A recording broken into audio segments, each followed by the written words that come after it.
विचारपीठावरती उपस्थित असणारे कर्तव्यदक्ष प्रांत अधिकारी सन्माननीय पांगरकर मॅडम, तालुक्याचे उपविभागीय अधिकारी साहेब, आमच्या तहसील आणि माळशिरस पोलीस स्टेशनचे पीआय साहेब सन्माननीय पवार साहेब, ॲट्रॉसिटी या शब्दाला महाराष्ट्रभर घेऊन जाणारे आणि ॲट्रॉसिटी म्हणजे काय हे खऱ्या अर्थानं समजावून सांगणारे एनडीएमजीचे राज्य महासचिव सन्माननीय वैभवजी गीते साहेब, माझे सहकारी सन्माननीय सरकारी वकील ॲडव्होकेट धांजे साहेब आणि विचार मंचावरती उपस्थित असणारे बीडी पवार, त्या उपस्थित असणारे सर्व पाटील इतर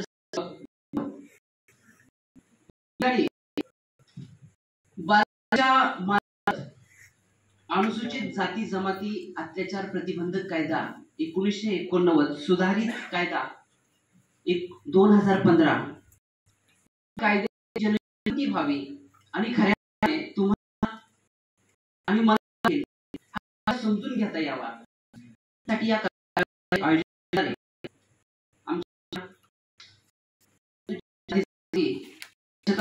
सर्वमान्य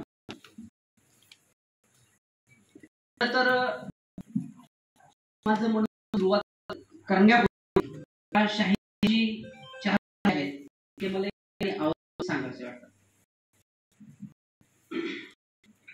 कसे जमीन आता होत नाही, कसे जमीन आता होत नाही, जातीवाद जात नाही, शिवता शिवत जातीवाद जात नाही, अजून का दलितांच्या रोज वस्त्या जळतात, अजून का दलितांच्या रोज वस्त्या जळतात, मारपीट बलात्कार राज रोस घडतात, मारपीठ बलात्कार राज रोस घडतात, ह्यो रानटी जुलूम कसा डोळ्यांनी बघावा, ह्यो रानटी जुलूम कसा डोळ्यांनी बघावा, भीमाईच्या सपनांचा तो चुराडा का व्हावा, भीमाईच्या स्वप्नांचा तो चुराडा का व्हावा, अशा गटाई मला का रगत पेटत नाही, अशा गटाई मला का रगत पेटत नाही, आणि हिंसा की अहिंसा ह्यो वाद मिटत नाही, असं मुडदाड होऊन जगण्यापरी देह ह्यो त्यागावा, देह ह्यो त्यागावा नाहीतर इमान जागावा, देह ह्यो त्यागावा नाहीतर आपला इमान ह्यो जागावा. या शीतलताई यांचे हे शब्द आहेत आणि खऱ्या अर्थाने त्यांनी खरं त्या पंक्तीतून मुदड म्हणून त्या गावात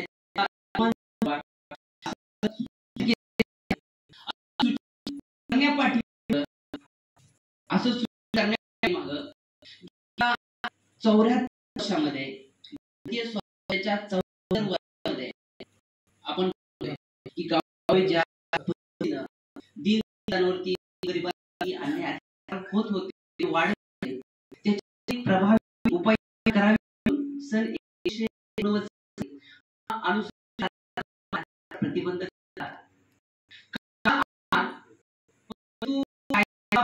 लोकांमध्ये जागरूकता नसल्या आम्हाला हजारापर्यंत नक्की काय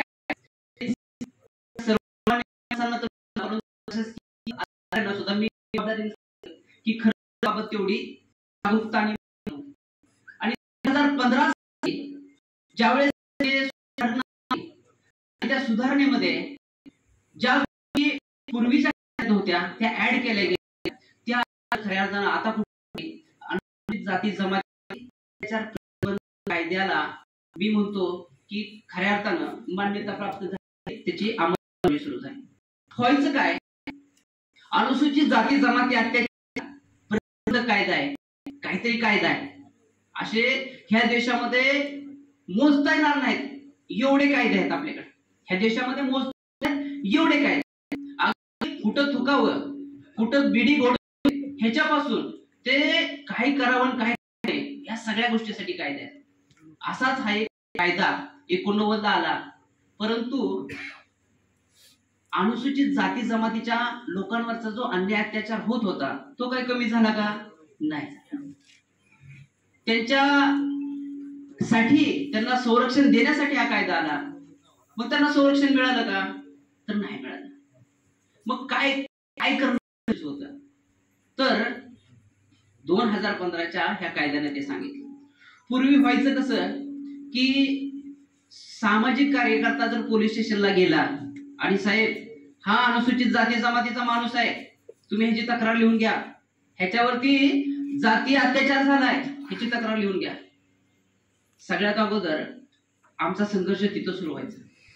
पोलीस म्हणायचे तू कोण, तुझा नातेवाईक आहे का, फिर्यादीने सांगू दे, तुला त्याची मदत घेता येईल का, कायद्यामध्ये तशी तरतूद आहे का, तुझी तक्रार द्यायची तर ती तुला द्यायची फिर्यादीला, तुला सामाजिक कार्यकर्त्याची मदत घेता येणार नाही असं सांगितलं जायचं.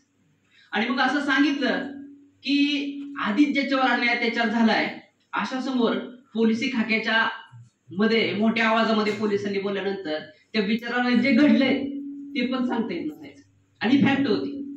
आणि मग काय व्हायचं, जे घडलंय ते खरंच रेकॉर्डवर येत नसायचं. आणि वकील साहेबांनी सांगितलं ना 0.3% त्यातला शिक्षेचं प्रमाण आहे, त्याला कारण हे होतं की जो अत्याचार घडलाय तोच रेकॉर्डवर येत नव्हता, आणि तो रेकॉर्डवरच आला नाही तर त्याच्यामध्ये शिक्षा लागणार कशी, ही फॅक्ट होती. मग व्हायचं काय, आता 2015ची जी अमेंडमेंट आली ना, ह्याच्यामध्ये या कायद्यामध्ये अशी सुधारणा आली की फिर्याद दाखल करण्यापासून अगदी त्या केसचा निकाल लागेपर्यंत त्या फिर्यादीला सामाजिक कार्यकर्त्याची मदत घेता येईल असं कायद्यातच आलं. आता या कायद्यातच आलं. मग असं जर कायद्यात आलं असेल तर आता पोलिसांना म्हणता येत नाही ना तुम्हाला की कार्यकर्ता बाहेर काढा आणि तुमची फिर्याद द्या. लक्षात घ्या. त्यामुळं कुठेतरी जे रेकॉर्डवर येत नव्हत्या तक्रारी त्या आता रेकॉर्डवर यायला सुरुवात झाली. मग आता पुढे काय होतं, ह्या कायद्यामध्ये असं सांगितलंय जर गुन्हा घडला तर 24 तासाच्या आतमध्ये त्या ठिकाणी माननीय तहसीलदार साहेबांनी व्हिजिट दिली पाहिजे, त्या स्पॉटला गेलं पाहिजे. जर जळीत प्रकरण असेल, घर जळलं असेल तर त्या ठिकाणी व्यवस्था केली पाहिजे. जर अन्याय अत्याचार झाला असेल तर त्या ठिकाणी त्यांना महिना पडेल अन्नधान्य याची व्यवस्था केली पाहिजे. ह्या कायद्यामध्ये तर केस दाखल झाली आणि त्या तिथल्या ज्यानं फिर्याद दिली त्याच्या नातेवाईक किंवा ती घटना बघणाऱ्या जे लोक असेल तर त्यांना संरक्षण सुद्धा पुरवलं पाहिजे. अशा काही ह्या तरतुदी आल्या, परंतु अंमलबजावणी अजून मॅडम त्या कायद्यामध्ये तरतूद की गुन्हा झाला तर त्यातली जबाब हे सगळं ऑडिओ रेकॉर्ड पाहिजे, हे व्हिडिओ आणि ऑडिओ रेकॉर्डिंग देवानं ते आपल्याकडे होत नाही. कारण असं आहे की कायद्यामध्ये तरतूद आहे, परंतु ते सगळं करण्यासाठी आपल्याकडे किंवा लागणारी सामग्री आहे जी कुठलीही तरतूद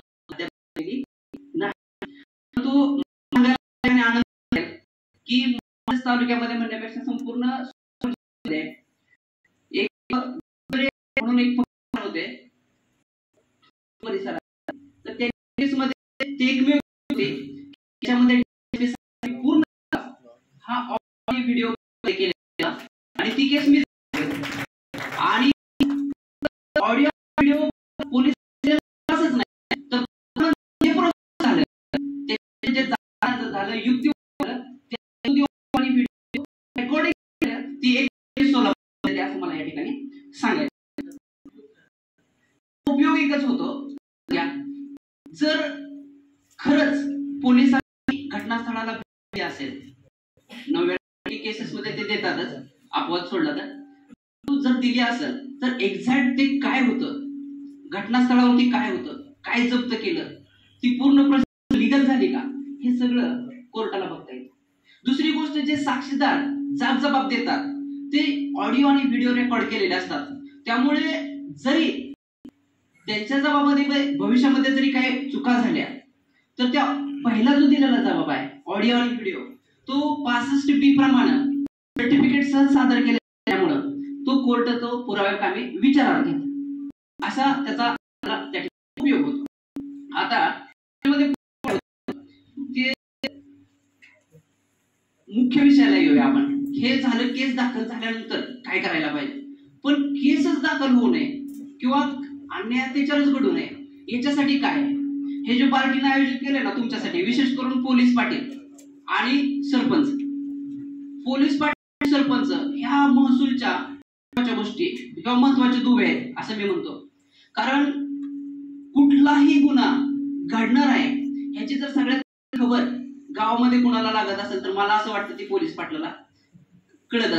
कारण गावामध्ये बारीक सारीक हालचाली ह्याच्यावरती विशेष लक्ष ह्या पोलीस पाटलांचं असतं.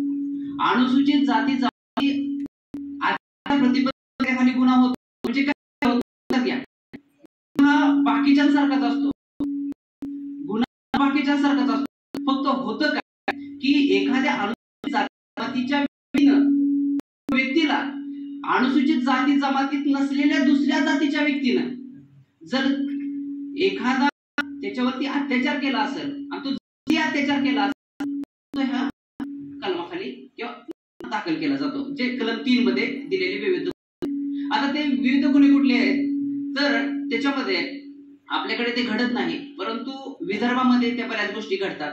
जे मलमूत्र वगैरे असतं ते अनुसूचित जातीच्या लोकांना उचलायला लावणं, खायला भाग पाडणं किंवा जे मलमूत्र कचरा जाणीवपूर्वक त्याच्या घराच्या शेजारी नेऊन टाकणं, त्याच्या दारात नेऊन टाकणं किंवा शौचालयाचं पाणी जाणीवपूर्वक त्याच्या घराकडे सोडणं, ह्या ज्या गोष्टी आहेत ना ह्या नवीन कायद्याप्रमाणे अॅट्रॉसिटीचा गुन्हा म्हणून समजलेले आहे. ह्याच्यामध्ये अजून काय समजलेलं आहे लक्षात घ्या. अनुसूचित जाती जमातीच्या व्यक्तीची जर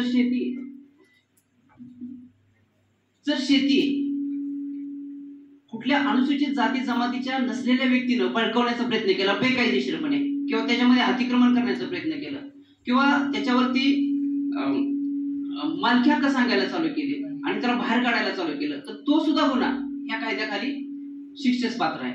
त्याचबरोबर त्याला इतकं टॉर्चर करायचं की त्याला घर सोडून गाव सोडून जायला भाग पडायचं. आणि ह्या गोष्टी एका दिवसात घडत नसतात. लक्षात घ्या, पोलीस पाटलांनी विशेषतः ह्या गोष्टीकडे लक्ष दिले पाहिजे. जर अशा गोष्टी तुमच्या निदर्शनास येत असतील तर तुम्ही तुमच्या वरिष्ठांकडे किंवा जवळच्या पोलीस स्टेशनला ह्या गोष्टी निदर्शनास आणून दिल्या पाहिजेत आणि त्यांनी ह्या जे आमचे दक्षता समितीतील सदस्य आहेत किंवा सन्माननीय त्यामधील जे अधिकारी आहेत यांच्या निदर्शनास आल्या तर आपल्या भागामध्ये असा कुठल्याही प्रकारचा अॅट्रॉसिटी सारखा गंभीर गुन्हा घडण्यापासून तुम्ही त्यांना थांबवू शकता. तुमच्या लक्षात आलं, तुम्ही जर वरिष्ठांना कळवलं आणि ह्यांनी त्यावर योग्य कारवाई केली तर 100% आपण आपल्या भागामध्ये सारखा गुन्हा घडण्यापासून थांबवू शकतोय आणि त्यासाठी या कार्यशाळेचं आयोजन करण्यात आलेलं आहे. आता लक्षात घ्या, ह्याच्यामध्ये अजून काय येतं तर इलेक्शन हे सरपंचाशी निगडीत आहे.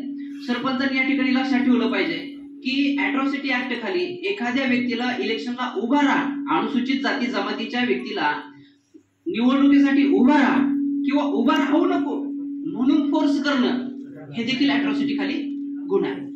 किंवा तू मलाच मतदान कर, त्याला मतदान करू नको असं फोर्स करणं सुद्धा ह्या ऍक्ट खाली गुन्हा आहे.